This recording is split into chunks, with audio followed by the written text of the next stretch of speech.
You're listening to the REI Marketing Nerds Podcast, the leading resource for real estate investors who want to dominate their market online. Dan Barrett is the founder of AdWords Nerds, a high-tech digital agency focusing exclusively on helping real estate investors like you get more leads and deals online, outsmart your competition, and live a freer, more awesome life. And now, your host, Dan Barrett.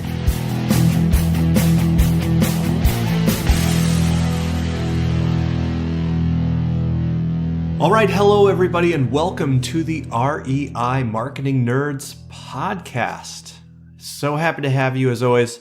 Daniel Barrett here from AdWords Nerds.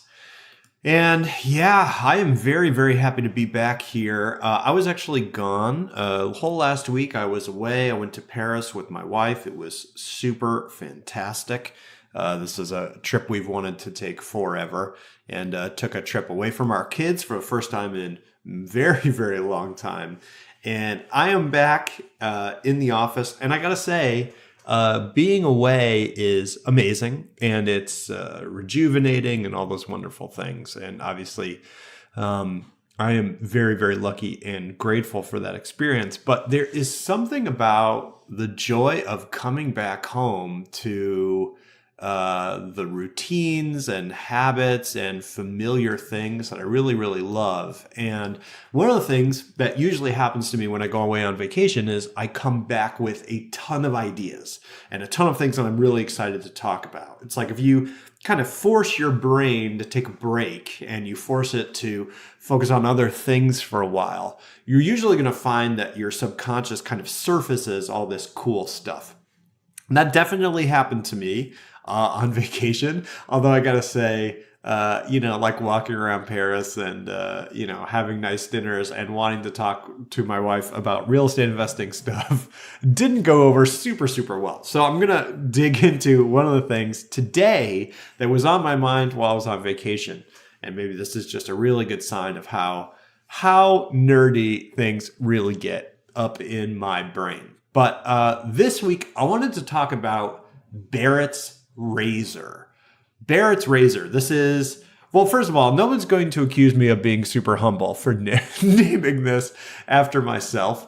But the subtitle for this episode is How to Make More Money by Working Less. You could also call this How to Make More Money by Spending Less. And this is a major mental model that I developed when I was still running this company entirely on my own and doing all my own account management. Of course, most of you guys know I have a wonderful team. We're a team of 9 people, I think, right now, purely doing real estate investing marketing. And that's amazing. But back in the day, I was doing all the work myself. And I was really starting from scratch. Like when I started doing this stuff, there was not really anybody talking about it. Nobody was sharing techniques or tactics. And in fact, this is not that long ago, but really very few investors were doing online marketing at all. And one of the scary things and the exciting things about that was I really had to come up with everything on my own. There's no one to say, this is what works, this is what doesn't work. I really had to just figure it out. And that's been a big challenge, but it's also been a huge sort of factor in our growth and success is that we did the work. Right. So not to belabor the point, but I was doing all the management myself. I was doing all these AdWords accounts for myself, for investors, trying to figure out what worked and what didn't. And one of the questions I would always get is, what do I need to spend? Right. So investors would say, hey, I'm interested in working with you. I'm in Houston, or I'm in Dallas, or I'm in Connecticut, or whatever. They'd say, I'm in this market. What do I need to spend to get deals? And for the longest time, I really did not know how to answer that question. It's a really hard question to answer because obviously every market's different. And you guys have heard me say this on this podcast a million times. Every market's different. It's different day to day, to week, and month to month, much less, the Houston being different from Dallas, being different from Connecticut. And so it's hard to give someone an exact number, but I would kind of estimate something and give them something that it would, be helpful to them. Over time, I realized that the reason that question is so hard to answer is because it's the wrong question. It's the wrong way to think about the issue of what you need to budget for your marketing and what you need to be spending and what you need to be spending in AdWords or Facebook or really anything.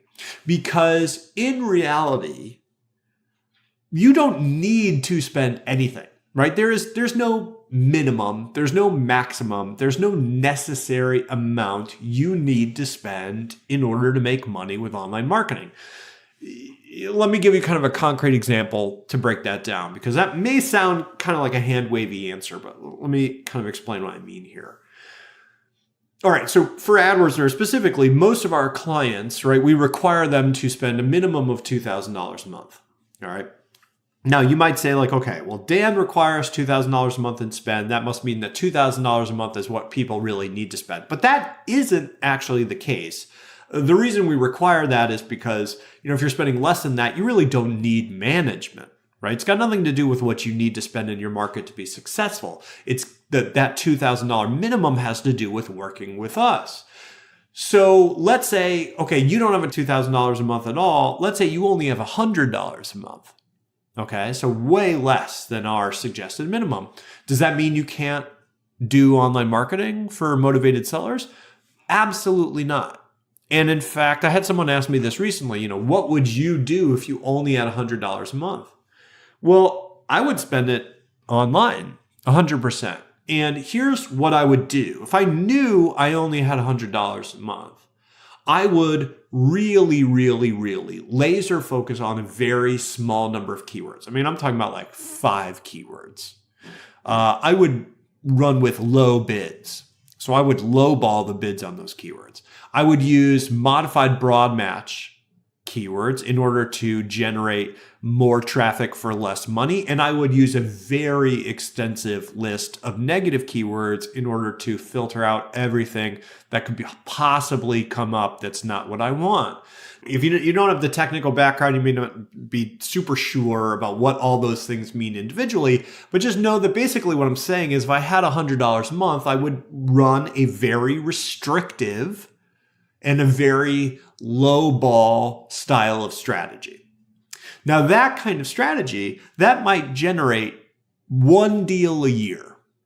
So we're not setting the world on fire, right? I'm probably not quitting my job. I'm probably not, I'm not retiring to, well, maybe I could retire to Costa Rica, who knows, but I'm not buying a new house or whatever. I'm doing a deal a year.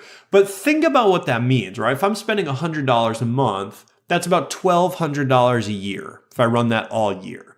Now, let's say my average deal size is $10K because I'm doing wholesaling, right? I think that's very, very reasonable looking at national deal values right now. So I'm spending $1,200 a month, or $1,200 a year, I should say, and I'm making $10,000. Now, that's almost a 9 times return on my investment of that marketing spend. If you could do that in the stock market, people would think you are a wizard. So that's a very good ROI with a very tiny budget. And by the way, that's very, very doable for pretty much anybody.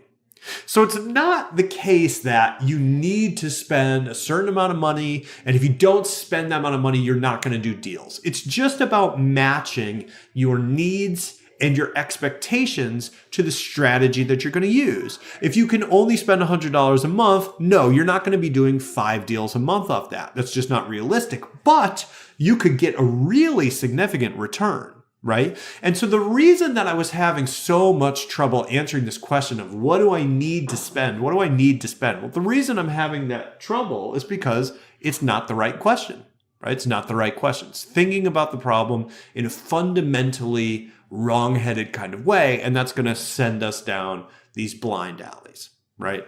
Now, that's going to bring us into this idea of Barrett's razor. And Barrett's razor came about from this process of, okay, I have all these clients. I'm doing all the work myself. I'm really struggling in a lot of cases to manage that workload and to manage people's budgets and help them understand what they should spend.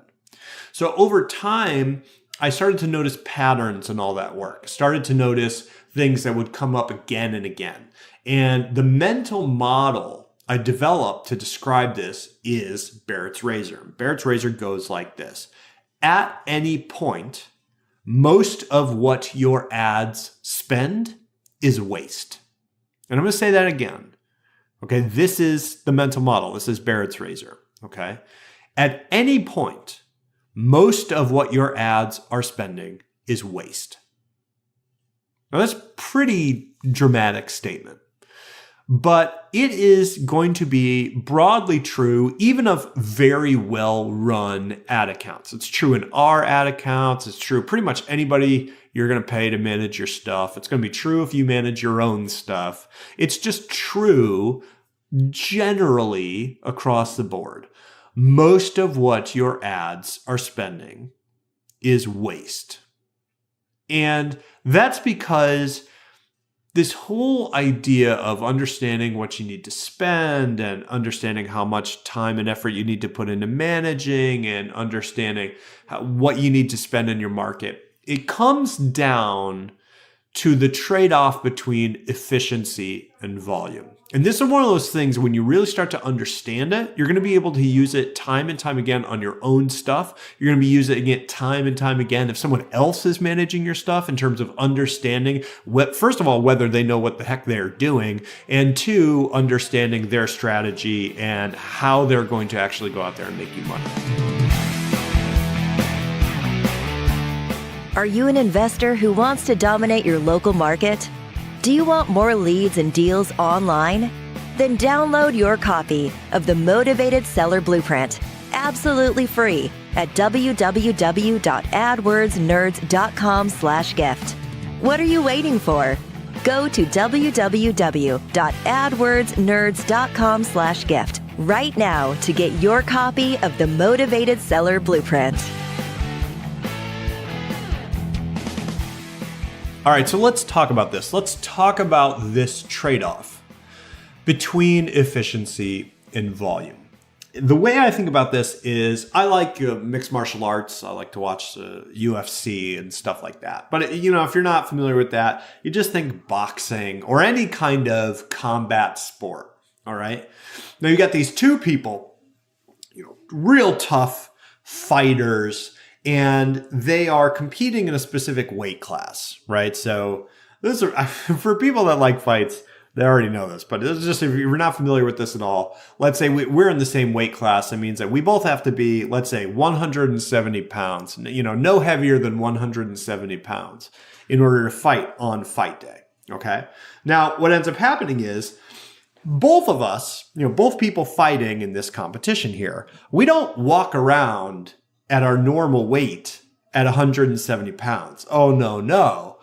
In reality, we're both much heavier than that. So I might weigh 190 pounds, let's say on Monday, okay? And by Friday, I've got to weigh 170 in order to compete. And so what I do is I cut weight.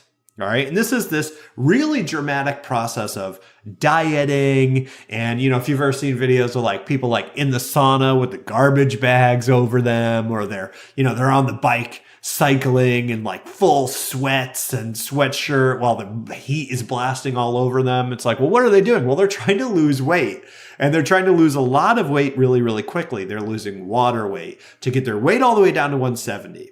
So they weigh in at 170. Cool. I weighed in at 170. I pass the rules. And then before the fight, I get most of that weight back by drinking the water and stuff. And now when I actually walk into the ring, I might be 180 or 185. All right. So not to get lost in the weeds here, but basically the idea is when I'm a fighter, I've got to learn to cut weight so I can get down to a low weight in order to compete. All right. So let's think about that. When I am losing weight, what am I really doing? I'm becoming highly efficient. All right. I'm getting rid of everything that is extra in any way. Every bit of water, every bit of salt, every pound or ounce or kilogram or whatever it is, I've got to get rid of it. So I'm really efficient. Nothing but muscles and bones. That's the ideal. Right. And this is where, by the way, if you see people, they look really ripped. You've got six pack and rippling biceps and veins popping out everywhere. Right. You are at your most efficient in this state. OK, but the thing is, in that state, most people are actually at their weakest point. If you think about it, it makes sense. I haven't eaten anything in 3 days. All my water weight is gone. I'm dehydrated. I'm really, really weak. And in fact, in some cases, people have gone to the hospital or even slipped into comas because they did this wrong, right? So even though I am highly efficient at this point where I've cut all this weight, I'm also very weak. All right. Now, contrast that with a really strong athlete, someone who's really in their physical prime, someone who's at their peak state, like I am ready to rock, whether that's fighting or boxing or running or whatever, I am at my absolute best. It is likely that in that state of being at my absolute most ready, my absolute best, I've got a significant amount of body fat hanging around. I've got significant extra calories to burn. I've got extra water that I'm carrying around. My body is carrying around more than it actually needs. So I'm not the most efficient I've ever been. I'm not at my most lean, but I can generate a lot of force. I can be extremely strong. I can be extremely powerful. And this is the trade-off between efficiency and volume. All right. I can be at my most efficient in my online marketing. Mean I have no waste. I've got nothing that's spending money and not generating leads. I am at my most lean. There's literally nothing extra happening. Only the things that are absolutely required are in there. But in that state, that marketing campaign or marketing account is likely to generate a lower overall lead volume. And the converse is also true. If I've got an account that's generating a ton of volume and a ton of activity and a ton of leads, it's probably also generating a fair amount of waste. It's got extra stuff that isn't really necessary. All right. And this is just true across the board. It's going to be true in any kind of marketing. Think about it in direct mail, to bring this back to something that I think a lot of you are going to be more familiar with. If you have a list of just purely only the people that match this really, really strict criteria, they've got a certain amount of equity and they're in a certain 1 mile radius and they've got a certain amount of income and they've got a certain this and a certain that, and really, really, really, really, really specific list. That list is going to be really responsive, but it's probably going to generate less deals overall than if you mail everybody in your state 100 times, right? You're going to get less deals that way. Of course, one's going to be a lot cheaper, but the other one's going to generate more deals. And this is always the question we have to answer. Do I care more about efficiency or do I care more about volume? Do I care more about hitting a certain weight or do I care more about athletic performance? Okay, efficiency versus volume. We're always trading one for the other. Now, in the case of Barrett's razor is about recognizing this and saying, in any account that's generating volume, it's likely that a significant amount of it is going to be waste. And so you can really focus on cutting the waste and cutting the amount that you need to spend, or you can focus on really boosting the volume. It's very hard to do both. All right. Like if you want to cut costs, there's a fairly straightforward checklist for doing that. I mean, it really is. I mean, this is something that we do pretty much every day for clients. And it's a relatively restricted list of things that you do. You can cut the number of keywords that you're running.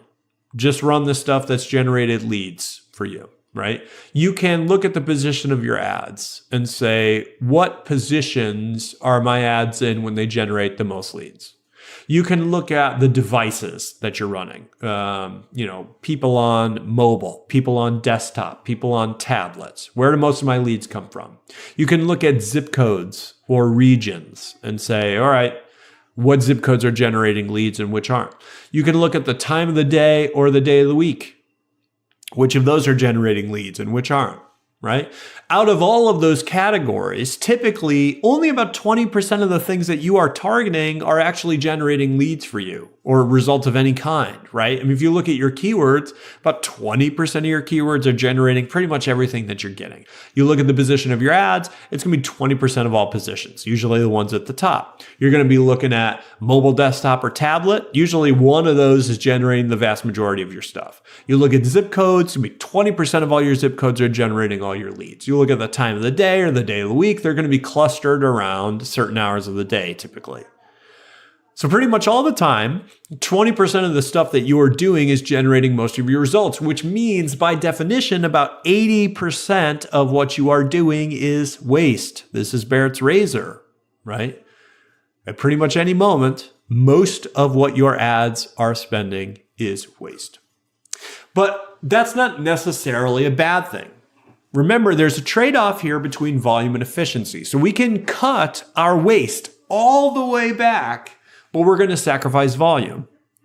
And likewise, we can boost our volume all the way up, but we're going to sacrifice efficiency. And so there's no right or wrong, but it's about understanding you and understanding what you are looking for and understanding your market conditions and what's important to you in the moment. Okay. And this is pretty much what we do for all our clients. It's like sit down and try to understand this and dial it in over time. Can we dial in a little less efficiency for a little more volume? Can we get a little less volume, but really make a dent in our cost per lead, right?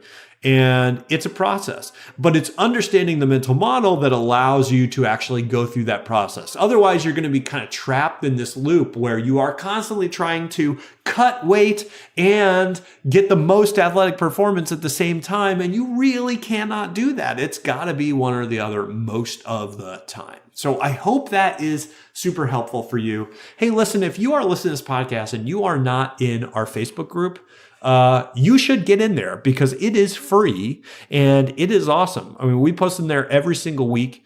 We do weekly live shows. We do tons of posts. We do tutorials. I've got a thing on how to use YouTube to find motivated sellers. I've got an SEO guide. I've got deep PPC trainings. We've got all this stuff in the group. It's totally free. So you can go to adwordsnerds.com/group to find that. AdWordsNerds.com/group. And likewise, I've got the show notes, links to everything that I talked about here, all sorts of cool stuff over at AdWordsNerds.com/podcast. So again, that's AdWordsNerds.com/podcast to find all the notes for this episode and our past episodes. And hey, if you like this show and you got some value out of it, subscribe, leave me a review. I would really appreciate it. It helps other people find the show and it's fun to do. So I want more people to find it. Let me know if you have any questions. Hope you're having an awesome week and I will talk to you guys next week. All right. Cheers. Bye.